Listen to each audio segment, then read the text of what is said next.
So we will begin with all the deep cosmic murmur. So let us concentrate for a few moments. I think it's our time to begin, no? Yeah. So we'll begin in a few moments.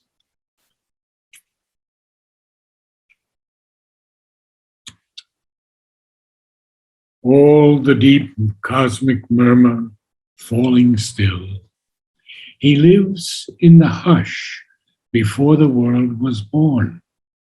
His soul left naked to the timeless one. Far from compulsion of created things, thought and its shadowy idols disappear. The molds of form and person are undone. The ineffable wideness knows him for its own. Well, so we have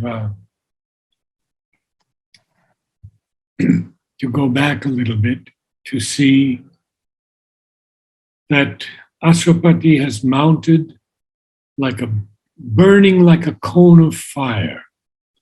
And then Sri Aurobindo says, only to a few is given that godlike rare release. One among many thousands, never touched, engrossed in the external world's design, is chosen by a secret witness eye and driven by a pointing hand of light across his soul's unmapped immensitudes. And I believe we discussed immensitudes, saying that Sri Aurobindo coined that word. And he takes it upon himself, the right to coin new words. The saying we usually have is that Sri Aurobindo did not write in English, he wrote English. So here, Ashwapati is a pilgrim of the everlasting truth, and our measures, our human measures, that is, cannot hold his measureless mind. And he has turned from the voices of the narrow realm and left the little lane of human time. Oh. And in the hushed precincts of a vaster plan, he treads the vestibules of the unseen, or listens, following a bodiless guide, to a lonely cry in boundless vacancy. The other night when we were doing the Life Divine with Ranganathan, he wanted to know what was that little room that you enter before you can enter the main room. And I said, well, it's a vestibule. And I know in many of the Tamil houses in Pondicherry that I've been in, there is a vestibule between the door, front door, and the main entry to the house. And it's generally used for people they don't want to go into their house. So here, Ashwapati is treading the vestibules of the unseen, or he's listening, following a bodiless guide to a lonely cry in boundless vacancy. All the deep cosmic murmur falling still. He lives in the hush before the world was born. His soul left naked to the timeless one. Far from compulsion of created things, thought and its shadowy idols disappear. The molds of form and person are undone. The ineffable wideness knows him for its own. And I believe that we have already done the definition of ineffable. Is that correct? Does anyone remember? Yeah, we spoke, yes, about it. We spoke several times. Yes, I thought so, yes. So now we have this lone forerunners. This is so autobiographical. It's Sri Aurobindo telling his own story to us in this mantra of Savitri. And of course, he's doing it in the persona of Ashwapati. He wouldn't do it in his own self. A lone forerunner of the Godward earth. See, he's a forerunner of this Godward earth. So the earth is moving Godward. Difficult for us to see right now in these challenging times, not just COVID, but also the strange actions of governments. So among the symbols of yet unshaped things, watched by closed eyes, mute faces of the unborn. And did we do unborn? Because that's very important. Can anyone tell me? I don't think so. Okay. So can someone read the unborn for me? So, I can read it. okay, fine, Nisha. Okay.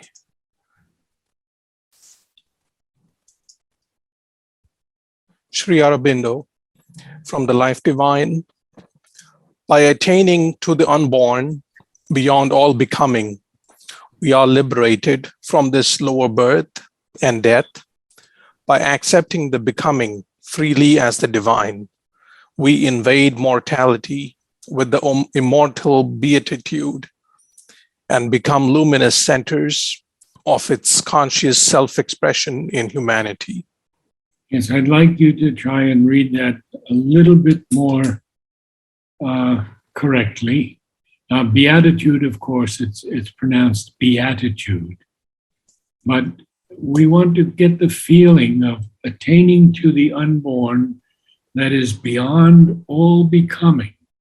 We are then liberated from this lower birth and death.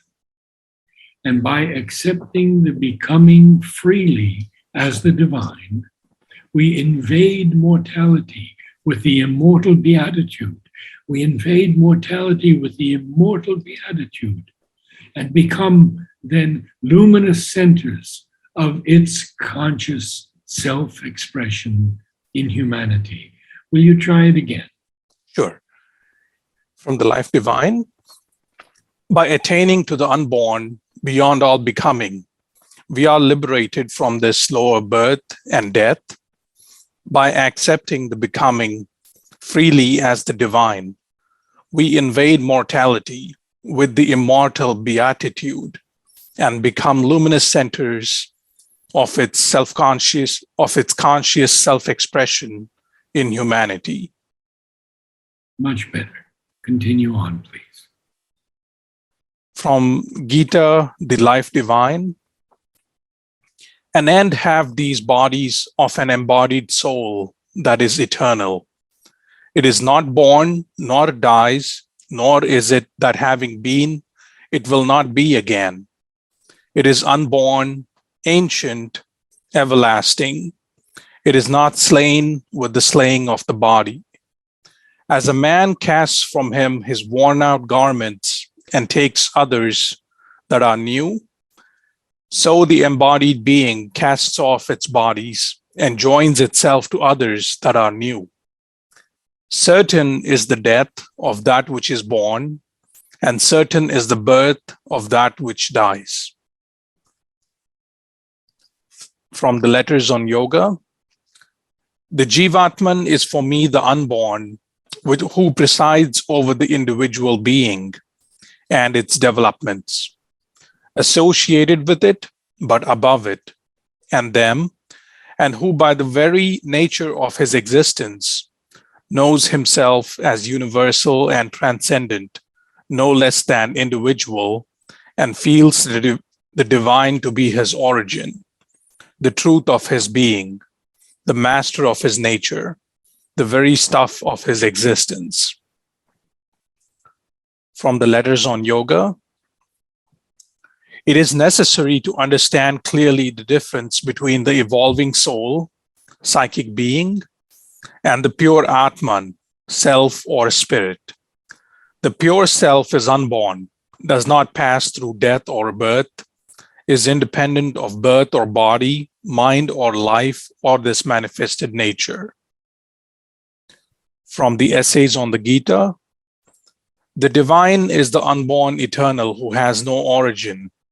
There is and can be nothing before him from which he proceeds, because he is one and timeless and absolute. Thank you. Now we have the line, he journeys to meet the incommunicable. This incommunicable is something that is impossible to be transmitted or communicated. Hearing the echo of his single steps in the eternal courts of solitude. A nameless marvel fills the motionless hours. His spirit mingles with eternity's heart and bears the silence of the infinite. And we've done the infinite before. Now we have to move on to see where he's going to go. In a divine retreat from mortal thought, in a prodigious gesture of soul sight, his being towered into pathless heights, naked of its vesture of humanity. Well, prodigious, of course, is extraordinary.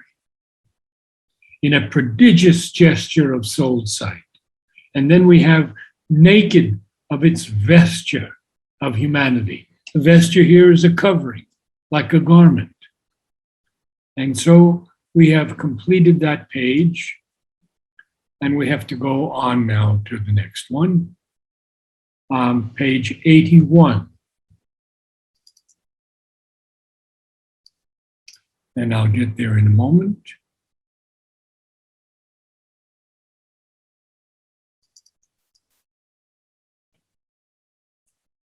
And what has happened now as he's rising up higher and higher? Sri Aurobindo tells us, as thus it rose to meet him bare and pure, a strong descent leaped down, a might, a flame. And there's much here. A beauty half visible with deathless eyes, a violent ecstasy, a sweetness dire, enveloped him with its stupendous limbs and penetrated nerve and heart and brain that thrilled and fainted with the epiphany. His nature shuddered in the unknown's grasp. Well, a lot to cover here. Powerful, powerful experience that Sri Aurobindo and Pashupati went through. So as his consciousness is rising higher and higher, what meets him? Well, it's something bare and something very pure. And it is a strong descent. A strong descent leaped down. And now we should define descent. And I will read Sri Aurobindo just one quote in his letters on yoga. This descent is felt as a pouring in of calm and peace, of force and power, of light, of joy and ecstasy, of wideness and freedom and knowledge, of a divine being or a presence. Sometimes one of these, sometimes several of them, or all together. Oh, powerful. Now, we have next this might that's capitalized. Might is a power, it's a force. And of course, he capitalizes flame. Now, he also says that, and I want to get to that, this aspect of Agni. And I'm not too sure that we have ever read this, because it's the flame that Mother speaks of so beautifully in prayers and meditations and elsewhere so often, and Sri Aurobindo uses it always. So if someone else could read for me from the Life Divine, the true soul secret in us, subliminal, we said.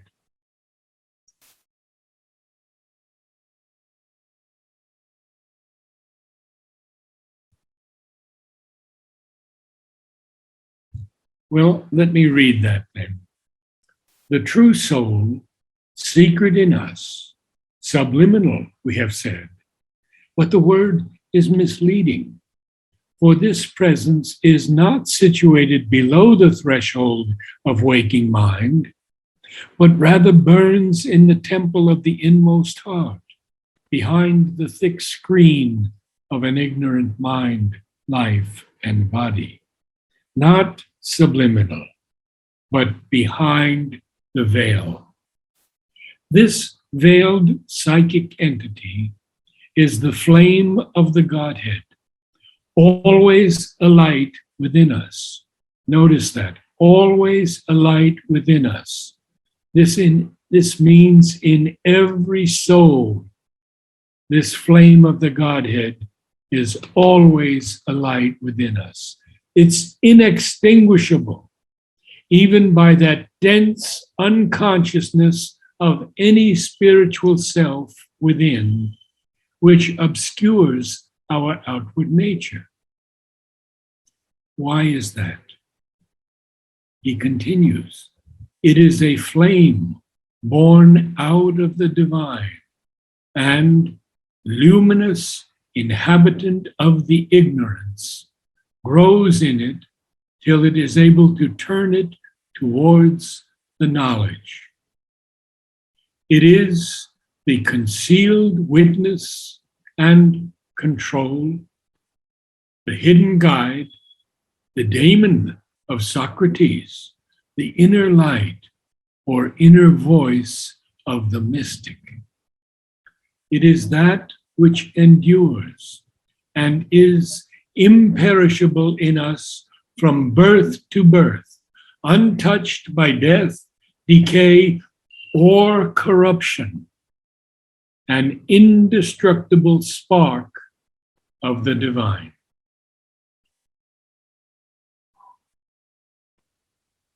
From the Life Divine once again. The third step is to know the divine being, who is at once our supreme transcendent self, the cosmic being, foundation of our universality, and the divinity within, of which our psychic being, the true evolving individual in our nature, is a portion, a spark, a flame growing into the eternal fire from which it was lit, and of which it is the witness, ever living within us, and the conscious instrument of its light and power and joy and beauty. He has much to say from the Life Divine, and I'm going to read the third one now. The other parts of our natural composition are not only mutable, but perishable. But the psychic entity in us persists and is fundamentally the same always. It contains all essential possibilities of our manifestation, but is not constituted by them. It is not limited by what it manifests, not contained by the incomplete forms of the manifestation, not tarnished by the imperfections and impurities, the defects and the deprivations of the surface being. It is an ever pure flame of the divinity in things, and nothing that comes to it, nothing that enters into our experience can pollute its purity or extinguish the flame. This should give us so much hope. The divine and no other is the flame of life that sustains the physical body of living creatures and turns its food into the sustenance of their vital force. This is from Essays on the Gita. And lastly, from the secret of the Veda, we have many things, and I'd like you to comment, Vladimir. We now begin to have reason for concluding that the flame, which is only another aspect of light, is the Vedic symbol for the force of the divine consciousness of the supramental truth. And then in the secret of the Veda, again, he will tell us, Agni is the leader of the sacrifice and protects it in the great journey against the powers of darkness. The knowledge and purpose of this divine presence can be entirely trusted. He is the friend and lover of the soul and will not betray it to evil gods.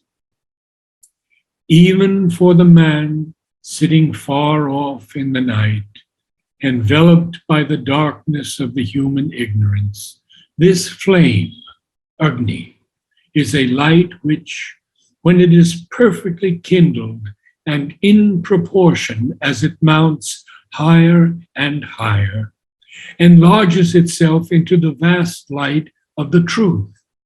Flaming upward to heaven to meet the divine dawn, it rises through the vital or nervous midworld and through our mental skies and enters at last the paradise of light, its own supreme home above, where joy is forever in the eternal truth that is the foundation of sempiternal bliss. The shining immortals sit in their celestial sessions and drink the wine of the infinite beatitude, the secret of the Veda. Please give us some more, Vladimir. What more can be given? Exactly. He says it all, doesn't he? He really, I mean, he has taken us from this little flame that is always alive in everyone, can never be touched, can never be damaged. But then when he speaks about Agni, he adds something else, doesn't he? The beautiful part of it is that for him, Agni is not the flame of the soul.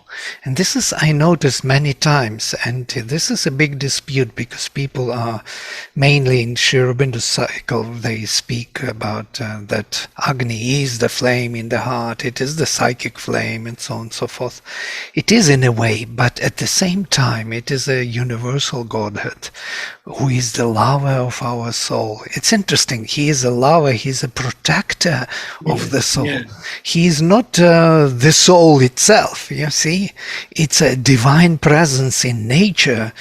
It is the son of Shiva, of Rudra, who is rising from the depth of nature. This is the divine will which is carrying forward the journey of the soul, protecting it in its journey. It's something more than just this direct identification. This little spark. Yeah. Yeah. Wonderful. Well, I have something from Mother's agenda and questions and answers. It's very brief.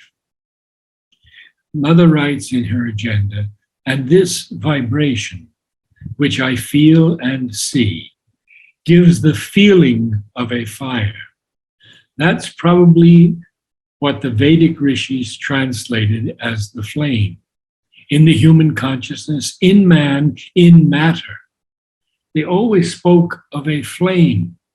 It is indeed a vibration with the intensity of a higher fire. And then in questions and answers, she has one more comment, very beautiful. If you go deep enough into a sufficiently complete silence from all outer things, you will find within you that flame about which I often speak. And in this flame, you will see your destiny. You will see the aspiration of centuries, which has been concentrated gradually to lead you through countless births to the great day of realization. That preparation, which has been made through thousands of years and is reaching its culmination.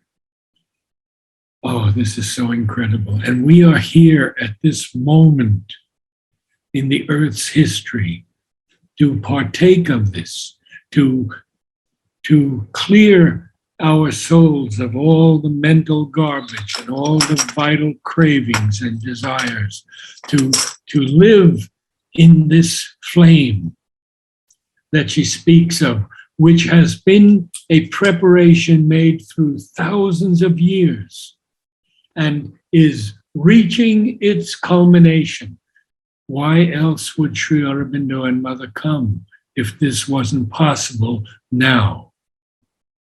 Vladimir, could you add a little more? Yeah, this is so beautiful what you said, really. Yes. Well, in the Veda, it is known, if I will bring the Veda again, that fire is worshipped in two different forms. One is he is worshipped as Idya or Priya, beloved one, and the other is Yajatra or Yajata, the one who is worthy of sacrifice. And I think these are two major cults in our psychology. One is the power in nature, which is seeking divine manifestation in nature, this universal Godhead known in the Veda. That's what Mother was describing in the first quotation, Yes. what you gave. And in the second, she describes that one who is the flame within the heart, within the being. So to say, that psychic flame is like beloved one. So it's quite interesting that the Agni is viewed from these two perspectives, as the psychic presence in nature and the psychic individualization of the being. And these two are flames. Agni. Yes. What has touched me so deeply, and I've read this before, but this time it has touched me even more deeply. And in this flame, you will see your destiny. Not only that, but she says again, you will see the aspiration of centuries, which has been concentrated gradually to lead you through countless births to the great day of realization. That preparation which has been made through thousands of years and is reaching its culmination. Now, I think this has to be a moment of the most profound humility for all of us. The fact that we have all had thousands of births, countless births, to be at the threshold of this, not possibility, but actually something reaching its culmination. And so we cannot look back upon the thousands of previous lives, but we can, in this life, find that flame that Sri Aurobindo and Mother are speaking about.